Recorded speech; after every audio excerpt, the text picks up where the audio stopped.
Hello everyone, अपना reaction पर आपका स्वागत है। आज हम जिस वीडियो पर रिएक्ट करने जा रहे हैं उस वीडियो का टाइटल है why Bakhtiyar Khilji destroyed India Nalanda university.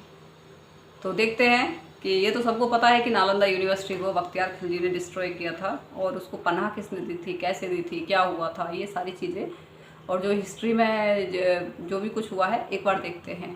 और हिस्ट्री में बोला जाता है ना कि अगर आपने अपनी हिस्ट्री से नहीं सीखते हैं तो आपका जो आने वाला फ्यूचर भी ख़त्म हो जाता है। तो अपनी हिस्ट्री से भी हमें सीखना चाहिए। तो देखते हैं किस तरीके की वीडियो है। अगर आप न्यू है चैनल को सब्सक्राइब कर दिए, लाइक कर दिए, शेयर जरूर कर दीजिए। तो वीडियो को शुरू करते हैं।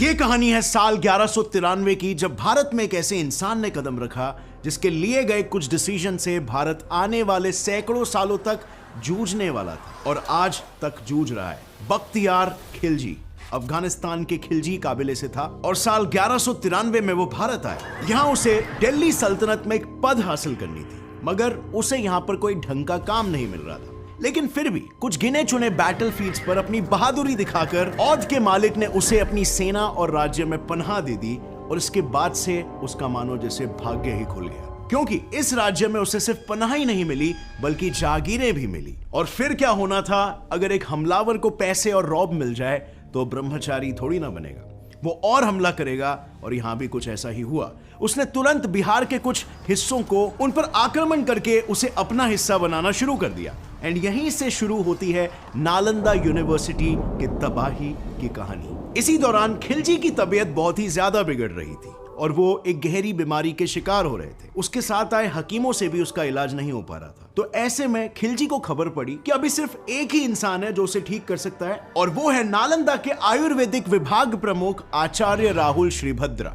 अब पहले तो खिलजी ने इस बात को नजरअंदाज कर दिया, लेकिन जब हालत उसकी और बिगड़ने लगी तब वो मजबूरन आचार्य जी के पास आया। लेकिन फिर भी उसके जुबान से अकड़ नहीं जा रही थी। खिलजी ने आचार्य जी को यह तक चुनौती दे दी कि वो उसकी दी हुई कोई भी दवाई नहीं लेगा और अगर वो सही में बुद्धिमान है तो बिना किसी दवाई के उसको ठीक करके बताओ। आचार्य जी मान गए और कुछ दिन बाद उन्होंने उसे एक कुरान लाकर पढ़ने दे दिया। अब खिलजी ने कुरान पढ़ना शुरू किया और बस इसके कुछ ही दिनों में उसकी तबीयत सुधरने लगी। अब यह देखकर खिलजी दंग रह गया और उसने पूरी सच्चाई जानने की कोशिश की और तब उसे आचार्य जी ने यह बताया कि उन्होंने कुरान के पन्नों पर दवाई लगा दी थी, इसीलिए जब वो पन्ने पलट रहे थे तब धीरे धीरे वो दवाई उसके अंदर एब्जॉर्ब हो रही थी। अब ये बात सुनकर खिलजी तिलमिला गया और कहा गया कि उसे ये बर्दाश्त नहीं हुआ कि दूसरे धर्मों और देशवासियों के लोग के पास ऐसी शिक्षा है और ज्ञान है जो उसके देशवासियों के पास भी नहीं थी। और यहीं से आया उसके दिमाग में एक खुराफाती आइडिया। उसने सोचा कि अगर इस पूरे देश को अपने कब्जे में करना है तो सबसे पहले यहाँ के जड़ पर ही हमला करना होगा, जो है यहाँ की शिक्षा। और इसी क्रोध में उसने पूरे नालंदा यूनिवर्सिटी में आग लगा दी।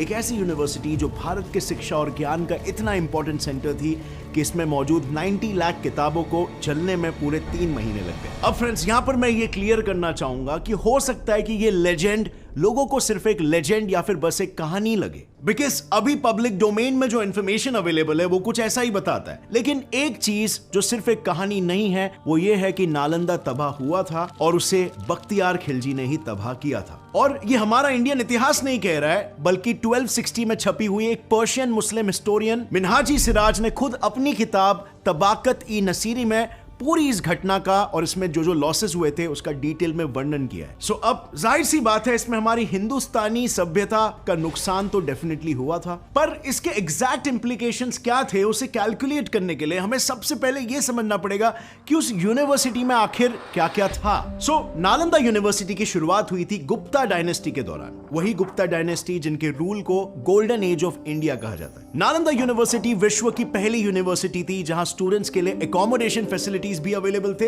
और यहां एक साथ हजारों से भी ज्यादा साधु संत, गुरु और शिष्य रहते थे। ये सभी लोग मिलकर वहीं पर रहते थे और शिक्षा हासिल करते थे। इनफैक्ट नालंदा ऑलमोस्ट एक इंटरनेशनल इंस्टीट्यूशन था जहां पर इंटर एशियन कनेक्शंस इन पर्टिकुलर काफी ज्यादा फ्लरिश होता था। चाइनीज मंक्स जैसे जुआन जैंग, यिनजिंग और हुई चाओ यहां पर रह चुके हैं, पढ़ चुके हैं और पढ़ा भी चुके हैं। श्रीलंका और तिब्बत से भी कई स्कॉलर्स और मंक्स यहां पर पढ़ने आते थे और फिर यहां से सीखकर अपने देश पर वो नॉलेज स्प्रेड करते थे। अब ये यूनिवर्सिटीज अपने लेक्चर्स या सेमिनार्स को डॉक्यूमेंट करके रखते हैं ताकि वो नॉलेज आगे के आने वाले जनरेशंस को पास ऑन किया जाएगा। As we all know, knowledge only compounds over time. पर पुराने जमाने में नॉलेज को स्टोर करने का एक ही तरीका हुआ करता था, उसे मैन्युस्क्रिप्ट्स या बुक के फॉर्म में किसी लाइब्रेरी या यूनिवर्सिटी में रख दो। लेकिन आज के मॉडर्न जमाने की अगर मैं बात करूं तो यही नॉलेज अवेलेबल होता है इन पीडीएफ फॉर्मेट, जिसमें आप नोट्स या की पॉइंट्स को हाईलाइट नहीं कर सकते हो एंड इवन किसी को शेयर भी नहीं कर सकते आफ्टर एडिटिंग इट। और बस इसी समस्या का हल लेकर आया है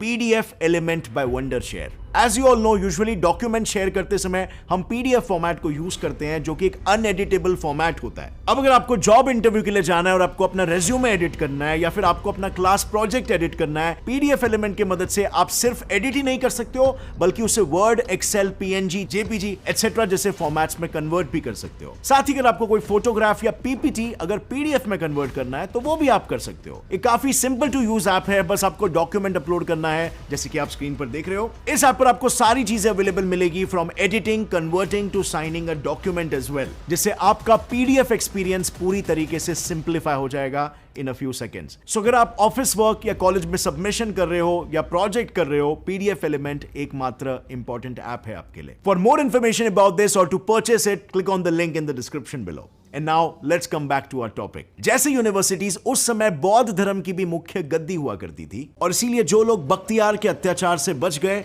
वो लोग जान बचाकर तिब्बत भाग गए थे। इनफैक्ट इस बात पर खुद दलाई लामा ने भी कमेंट किया है कि तिब्बत की बौद्ध परंपरा नालंदा की परंपरा का सीधा कंटिन्यूएशन है। इसके अलावा आर्यभट्टा जैसे एक वर्ल्ड रेनाउंड मैथमेटिशियन और एस्ट्रोनॉमर भी इस यूनिवर्सिटी के प्रमुख रह चुके हैं। और इसी से हमें यह पता चलता है कि नालंदा सिर्फ इंडियन कल्चर और बुद्धिज्म का ही नहीं, बल्कि एजुकेशनल और साइंटिफिक रिसर्च का भी एक एपिसेंटर था। तो अब जब ये यूनिवर्सिटी ही इतनी इंपॉर्टेंट थी तो कोई इसे नष्ट करना ही क्यों चाहेगा? वेल, इसीलिए ही क्योंकि ये इंपॉर्टेंट थी। इनफैक्ट ये सारे इन्वेडर्स और ऑप्रेसर्स की एक क्लासिक टेक्निक होती है। किसी भी न्यू एरिया में अपना इन्फ्लुएंस बढ़ाने के लिए या उसे पूरी तरीके से अपने कंट्रोल में लाने के लिए उनके एजुकेशन सिस्टम पर अटैक करो। जो भी शिक्षा और विद्या उनके पास है उसे डिस्ट्रॉय कर दो, ताकि वो सभ्यता अपने पांव पर खड़े ना हो सके। इस टैक्टिक को इंग्लिश में बुक बर्निंग भी कहते हैं, यानी बेसिकली एक ऐसी प्रैक्टिस जहां पर पब्लिकली किताबों को आग लगा दिया जाता है। अब अगर इसके इंपैक्ट की बात करें तो सबसे पहले तो ये बुक बर्निंग्स काफी ज्यादा सिंबॉलिक होते हैं। मतलब अगर हम एक और एक एग्जाम्पल के साथ इसे समझने की कोशिश करें, जब मंगोल्स ने अब्बासीद कैलिफेट से पर्शिया में मिलिट्री सपोर्ट मांगा था और उन्होंने मना कर दिया था, तब मंगोल्स ने बगदाद में घुसकर पूरे शहर को तहस महस कर दिया। लेकिन उसके साथ मंगोल्स ने बगदाद हाउस ऑफ विजडम, जो वहां का एजुकेशन हब था, उसे भी तबाह कर दिया। अब आज के तारीख में इराक और ईरान कितना एडवांस्ड होता अगर वो हाउस ऑफ विजडम तबाह नहीं हुआ होता था, इसकी आप कल्पना लगा सकते हो। क्योंकि दुनिया भर के स्कॉलर्स हाउस ऑफ विजडम में आते थे और वहां पे अपना नॉलेज शेयर करते थे, और उसी पीरियड को हम इस्लामिक गोल्डन एज भी कहते हैं जब ये सब होता था। अब मंगोल्स ने, ऐसा कहा जाता है कि टिग्रिस नदी में इतनी किताबें फेंकी थी कि डूबी हुई किताबों का एक पुल बन गया था। अब इसका नतीजा क्या हुआ? वेल, कुछ ही सालों में इस्लामिक गोल्डन एज खत्म हो गया और पर्शिया में मंगोल रूल शुरू हो गया, क्योंकि ऑब्वियसली इससे एक सोसाइटी में नॉलेज के नी कैप्स ही डिस्ट्रॉय हो जाते हैं और उस सोसाइटी की ग्रोथ हैम्पर हो जाती है। और इसीलिए खिलजियों और मंगोल से लेकर जर्मन नाजीज और ब्रिटिशर्स सभी ने इस टेक्निक को यूज किया है। नाजी जर्मनी में हर वो बुक जो नाजिज्म के खिलाफ जाती थी या फिर ज्यूइश लोगों द्वारा लिखी गई थी, उसे जला दिया गया था। अब इतना तो हम सभी जानते हैं कि नाजी जर्मनी ने ज्यूइश लोगों का जेनोसाइड किया था, लेकिन हम ये नहीं जानते कि उस जेनोसाइड का एक मेजर पार्ट कल्चरल जेनोसाइड भी था। उनके कल्चर का इतिहास ही इस दुनिया से मिटाने की कोशिश करना। कल्चरल जेनोसाइड को बेसिकली आप ये कह सकते हो, वो प्रैक्टिस जिसमें एक ग्रुप, कल्चर या आइडियोलॉजी किसी दूसरे कल्चर को जड़ से उखाड़ कर फेंक देना चाहती है, बिल्कुल वैसे जैसे ब्रिटिशर्स ने भी हमारे साथ किया था। अब ब्रिटिशर्स के आने के पहले तक हमारे भारत में गुरुकुल व्यवस्था या फिर गुरु शिष्य परंपरा चलती थी, लेकिन क्योंकि ब्रिटिशर्स को हम पर राज करना था, तो लॉर्ड मैकॉले ने यह तय किया कि अगर भारत पर अपना राज जमाना है तो सबसे पहले यहां पर यह सिद्ध करना होगा कि भारत का एजुकेशन सिस्टम नीचा है और भारत को इससे बेटर सिस्टम की जरूरत है, और धीरे धीरे भारत के एजुकेशन को वीक बनाओ और उसे वेस्टर्न एजुकेशन से रिप्लेस करो। अब ऐसे करने के लिए वैसे तो उन्होंने काफी सारे चेंजेस लाए, लेकिन इनमें दो चेंजेस मेजर थे। सबसे पहले तो हिंदुस्तान का गुरुकुल सिस्टम हटाना और फिर उसके बाद डाउनवर्ड फिल्ट्रेशन मॉडल इंप्लीमेंट करना। बेसिकली इस मॉडल में अपर कास्ट जिसकी ब्राह्मण्स को जानबूझकर ब्रिटिशर्स के पर्सनल इंटरेस्ट के लिए एजुकेशन में ज्यादा प्रेफरेंस दिया जाता था, ताकि ब्रिटिश गवर्नमेंट के लिए एक सेक्शन को एजुकेट करना और उससे हायर एजुकेशन को ग्लैमराइज करना और फिर उस एजुकेटेड सेक्शन के बल पर बाकी लोगों को इन्फ्लुएंस करना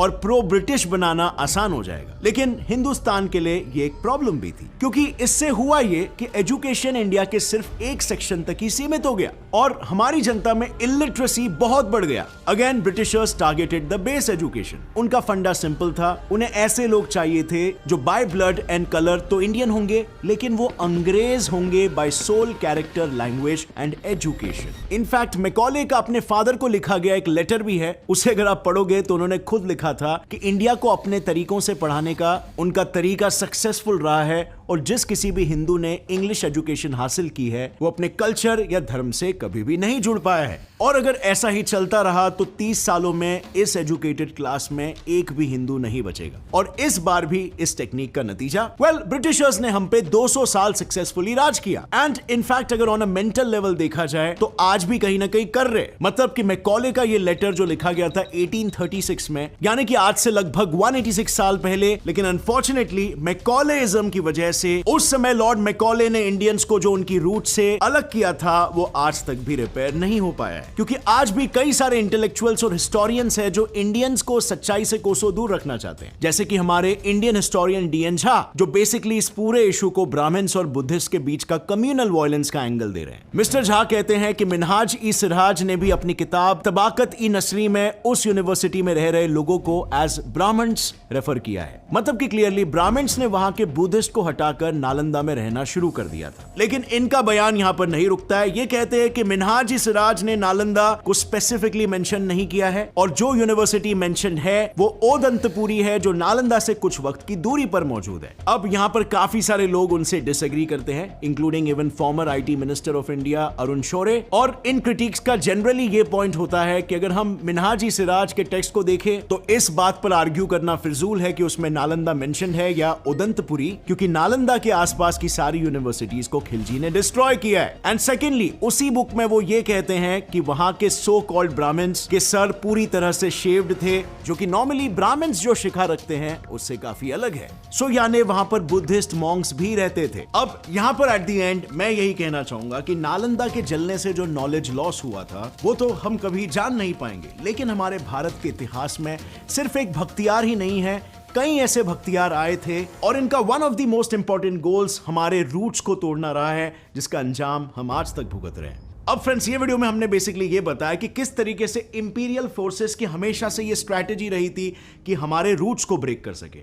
बट यहां पर आपको ये बात भी ध्यान में रखना है कि रूट्स से वापस जुड़ने के चक्कर में आपको इरैशनैलिटी में बिलीव करना स्टार्ट नहीं कर देना है, जस्ट बिकॉज वो हमारे रूट्स से हमें कनेक्ट करता है। सो यहां पर अगर पुराना नॉलेज कुछ भी है या पुराने कल्चर का कोई पार्ट है वो जो कि आज के मॉडर्न जमाने के हिसाब से रेलेवेंट है और आज के जमाने में हमारी लाइफ्स को इंप्रूव कर रहा है, हमारे सोच को सही डायरेक्शन दे रहा है और एट द सेम टाइम हमें यूनाइट कर रहा है, तो उन चीजों को रिवाइव करना हमारा फर्ज होना चाहिए। सो आपको क्या लगता है? अगर इस वीडियो से आपको कुछ भी नया सीखने मिला, एक लाइक जरूर ठोकना। Get set fly fact channel को अभी सब्सक्राइब कर लो और बेल नोटिफिकेशन दबाओ ताकि आगे आने वाली हमारी कोई भी वीडियो की अपडेट आप मिस ना कर सको। See you next time friends, till then as always stay curious, keep learning and keep growing. जय हिंद। तो यहाँ पर वीडियो कंप्लीट होती है और बहुत अच्छी मतलब वीडियो बनाते हैं ये जो चैनल है गौरव ठाकुर नाम से। ये वीडियो वाकई में बहुत नॉलेजेबल इंफॉर्मेटिव वीडियो है और बड़ा ही दुख होता है इस सब चीज़ को देखकर कि जो बाहर के जो लोग बैठे हुए थे उनके दिमाग में क्या चल रहा था। अब जैसे बख्तियार खिलजी का बताते हैं कि वो बीमार हो गया था, पहले वो शरण दे दी थी। सबसे पहले तो शरण ही नहीं देनी चाहिए थी, अभी भी शरण देते हैं, आ जाते हैं लोग, उसके क्या बोलते हैं इमिग्रेशन, वो जो रहते हैं चोरी छुपे आ जाते हैं। पता नहीं भारत में 4 करोड़ के आसपास रोहिंग्या मुस्लिम्स हैं और भी हैं, कुल मिला के सारे इतने सारे हैं। तो अभी भी शरण दे रखी है। उनमें से जाने कितने सारे बख्तियार खिलजी होंगे जो देश को हानि पहुंचा रहे हैं और हमें पता भी नहीं है। बहुत सारे देश के गद्दार बैठे हुए हैं जो हमें नहीं पता है, ठीक है। तो अब जैसे उसने उसको शरण दी, जब उसने देखा कि यहाँ पे तो बहुत ही ज़्यादा सारी चीज़ें, इतना पैसा है, इतनी दौलत है, तो उसने क्या काम करा, वहीं की लोगों को मारना शुरू कर दिया, उधर आक्रमण करने शुरू कर दिए। और वहाँ पे जो जैसे वो बीमार पड़ गया, उसको पहली बात तो इतनी इज्जत देने की ज़रूरत नहीं है।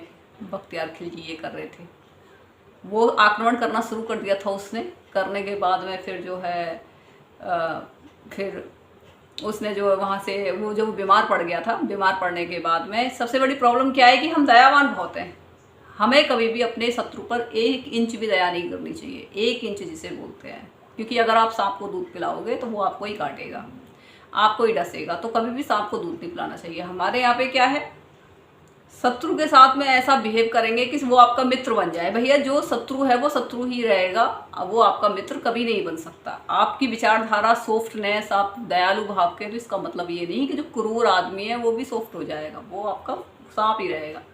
ठीक है ना। तो एक तो दया करनी बंद करें, ठीक है ना। अभी भी यही है, क्योंकि डीएनए में है ये सारी चीज़ें, ठीक है, ठीक है। और वो दया करिए उसके ऊपर, फिर वो अच्छा अकड़ देखो किस लेवल की थी कि नहीं मैं दवाई नहीं खाऊंगा, फिर उसके बाद भी उसको दवाई दी गई जिससे कि वो ठीक हो जाए। पता नहीं सबसे बड़ी गलती उसकी थी जिसने उसको दवाई दी थी। अगर वो दवाई नहीं देता तो शायद हमारी ये हालत नहीं होती, नालंदा यूनिवर्सिटी को नहीं जलाता वो, ठीक है। सारी जितनी भी बुक्स थी वो उनको सबको नहीं जलाता, वो इतने लोगों को नहीं मारता। तो सबसे बड़ी गलती उसकी नहीं कहूँगी मैं, वो तो था उसकी, तो वो तो आए इसी गोल से था। लेकिन सबसे बड़ी हमारे जो यहाँ पे जो नालंदा यूनिवर्सिटी में जो प्रोफेसर जो भी थे, ठीक है ना, और जिनको दूरदर्शी बिल्कुल भी सोच नहीं थी, जिनको ये भी आभास नहीं था कि सामने वाला शत्रु किस लेवल का हो सकता है, क्या उसकी सोच है, वो कितना गिरा हुआ हो सकता है।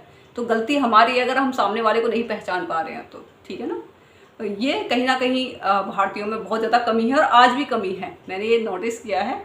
मैं वीडियो बनाऊंगी सनातन धर्म के ऊपर, बहुत कम रेयर ही व्यूज़ आएंगे, लेकिन अब यही वीडियो कोई बाहर का बनाएगा, कोई थोड़ी सी चापलूसी कर देगा, कोई कुछ, तो उसके भी भर में लाखों व्यूज़ आ जाते हैं। तो क्या है कि आज भी यही है, क्योंकि डीएनए में बसा हुआ है ये, बाहर के लोगों को बहुत ज़्यादा तवज्जो देना, ये आज भी है और पहले भी था, और इसका खामियाजा सबको भुगतना पड़ेगा, ठीक है ना।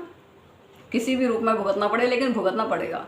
अच्छा, इसके बाद में जिस भी देश में ये आक्रमण करते थे, सबसे पहले उसका एजुकेशन सिस्टम ख़त्म कर देते थे। जैसे कि जब बख्तियार खिलजी आया था तो उसने नालंदा यूनिवर्सिटी को तबाह कर दिया था, और आज तक वो हमें नहीं पता कि उसमें क्या था, ठीक है। अब जैसे बताते हैं, और विदेशों में तो सबसे ज़्यादा बुरा हाल रहता था। इंडिया का जो पोर्शन था ना, इसमें आक्रमण बहुत कम होते थे, रेयर होते थे, लेकिन बाहर तो इतना बुरा हाल था उस वक्त पे, इतनी मार काट मच हुई थी। जो आज ज्ञान देते हैं ना हमें बहुत ज़्यादा कि सेकुलर जो चिल्लाते हैं, डेमोक्रेसी, सबसे ज़्यादा बुरा हाल इन्हीं के बीच में था, ठीक है। सबसे ज़्यादा मार काट यही करते थे, ठीक है। और फिर उसके बाद में जैसे वो ठीक हो गया और उसने नालंदा यूनिवर्सिटी को जला दिया, क्योंकि उसको ये चीज़ समझ में आ गई थी कि मैं ये जो लोग हैं इनको इतनी नॉलेज कैसे हो सकती है।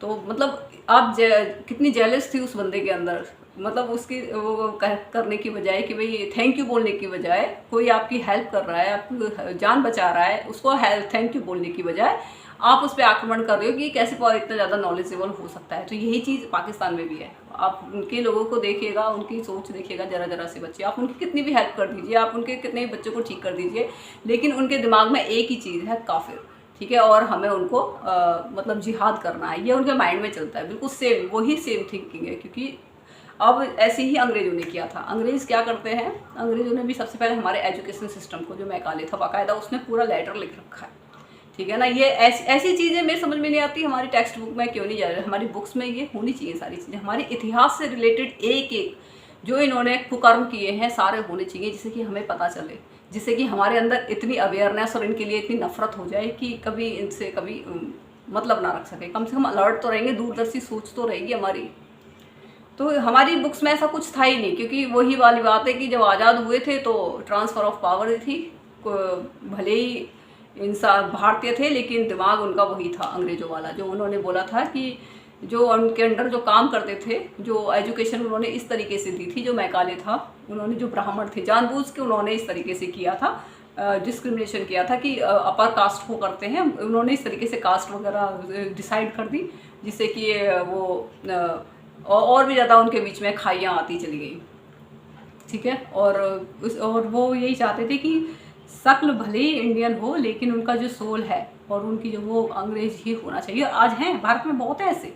और उन्होंने कहा था कि अगर बंदा इंग्लिश बोलना शुरू कर देता है, इंग्लिश एजुकेशन लेना, तो वो ऑटोमेटिकली अपने उससे कट जाएगा। और मैंने देखा है लोगों को हिंदी बोलने में बड़ी शर्मिंदगी फील होती है, क्योंकि वो कहीं ना कहीं उनके अंदर वही उनके जो परदादा वाला जो भी थे ना, वो सब उसी फैमिली से आते जा रहे हैं ना, तो वो कहीं ना कहीं वो चीज़ें उनके अंदर उनके फैमिलीज़ में भी आती जा रही हैं, क्योंकि शुरू से अंग्रेज़ों के टाइम से, ठीक है। तो फ़र्क पड़ता है उस चीज़ का, ठीक है। तो तो किसी भी देश को तबाह करना है तो उसका एजुकेशन सिस्टम ख़त्म कर दो। तो हमारा एजुकेशन सिस्टम तो ऐसे ही ख़त्म कर दिया था, ठीक है। तो फिर भी इसीलिए हम गवर्नमेंट से डिमांड करते हैं कि हमारा जो भी प्राचीन एजुकेशन सिस्टम था, आपको जो नई मॉडर्न बुक्स लगानी है लगाइए, कोई प्रॉब्लम नहीं है, लेकिन हमारा जो प्राचीन एजुकेशन सिस्टम था वो हमारा दोबारा से स्टार्ट किया जाए। और जिन्होंने जो भी कुकर्म किए हैं, इन्होंने जो भी हमारे साथ किया है, ये सारे के सारे हमारी बुक्स में लिखे होने चाहिए। हमें पता तो होने चाहिए, मैं हमारी दूरदर्शी सोच होना बहुत ज़रूरी है। जब तक हमें कुछ पता ही नहीं होगा हमारा शत्रु किस लेवल का है, कितना घटिया है, हम कैसे उसका सामना कर पाएंगे। हमें पता ही नहीं कि हमारा शत्रु कैसा है। हम तो ईश्वर अल्लाह तेरो नाम पतित पावन सीताराम ये वाले गीत गाए जा रहे हैं, सेकुलर के सारे झंडे ले रखे हैं हमने। हमें पता ही नहीं है कि सामने वाला किस लेवल का गिरा हुआ इंसान है। तो हमें अपने शत्रु के बारे में पता होना चाहिए। और हमारा जो एजुकेशन सिस्टम है इस पर प्लीज़ काम किया जाए। जो जितनी भी बाहर की चीज़ें जो भी हैं उन सबको हटा के हमारी जितनी भी चीज़ें हैं उन सबको उसमें अप्लाई की जाए। चाहे इसके लिए आपको कोई अध्यादेश करना वो का पास करो या कुछ भी करो। और मेरी जनता से अपील है, कोई भी जो भी देख रहे हैं, आप जो भी अपना नेता या पार्षद जो भी चुनते हैं अपने आसपास का, उसको कम से कम सनातन धर्म की नॉलेज होना बहुत ज़रूरी है। उसको जब तक वो अपने जड़ों से नहीं जुड़ा रहेगा वो आपकी कभी रक्षा नहीं कर पाएगा। उसको एजुकेशन तो मिलनी ही चाहिए, एजुकेशन के साथ साथ में उसको सनातन धर्म की नॉलेज होना बहुत ज़रूरी है। आज जो हमारा जो पतन हो रहा है ना, इसका सबसे बड़ा रीज़न ये है कि उसने इंग्लिश में एजुकेशन तो ले ली, लेकिन उसने अपनी जड़ों से कट गया और जो जनता को भी जड़ों से काट दिया। तो सनातन धर्म की नॉलेज होना, वेदों का, महाभारत रामायण सब चीज़ की उसके अंदर नॉलेज होनी चाहिए। ऐसे ही बंदे को आप अपने उसके लिए खड़ा करें और ईमानदार भी हो। नहीं तो ऐसे भी होते हैं कि इन सब की नॉलेज भी रखते हैं और बहुत घटिया भी होते हैं, क्योंकि वो सिर्फ अपने पर्पस के लिए काम कर रहे होते हैं। तो हर चीज़ का ध्यान रख के ही किसी को खड़ा किया जाए अपने बीच में, जिससे कि वो आपके देश का, आपके समाज का, सबका भला कर सके। तो वीडियो काफ़ी अच्छी है और इन्फॉर्मेटिव भी है। और इससे हमें शिक्षा यही मिलती है कि किसी को भी घुसने नहीं दिया जाना चाहिए, बिल्कुल भी। कोई आपको रेसिस्ट कहता है, कोई कहता है इंटॉलरेंस, हम हैं इंटॉलरेंस हैं, हम रेसिस्ट हैं, हम सब कुछ हैं, लेकिन हम अपने देश में किसी को एंट्री बिल्कुल नहीं देंगे। सिंपल सी बात है, क्योंकि हम भुगत चुके हैं इन सब चीज़ों को। आपको जो बोलना है बोलो। तो ये सारी चीज़ें हैं। अब बताएगा आपको कैसा लगा हमारा रिएक्शन। मेरे तो इन वीडियोस को देख के कई बार तो इतना ज़्यादा गुस्सा आने लगता है, पर करें क्या, कुछ कर भी तो नहीं सकते ना। बस इनसे सीख सकते हैं कि जो पास्ट में चीज़ें हो चुकी हैं, हम क्या सीखें, हम तो जनता हैं। जो सीखना है पॉलिटिशियन जो है उनको सीखना चाहिए, वो तो आपस में लड़ते झगड़ते रहते हैं, बस अपने वोट बटोरते रहते हैं। तो उनको ये वीडियो देखनी बहुत ज़रूरी है, जिससे कि वो देश का भला कर सकें। तो वीडियो यहाँ पे हम कंप्लीट करते हैं। अगर आपको ये वीडियो समझ में आई हो या फिर आपको रिएक्शन अच्छा लगा हो तो आप इस चैनल को सब्सक्राइब कर दीजिए, लाइक कर दीजिए, शेयर कर दीजिएगा। जय श्री राम।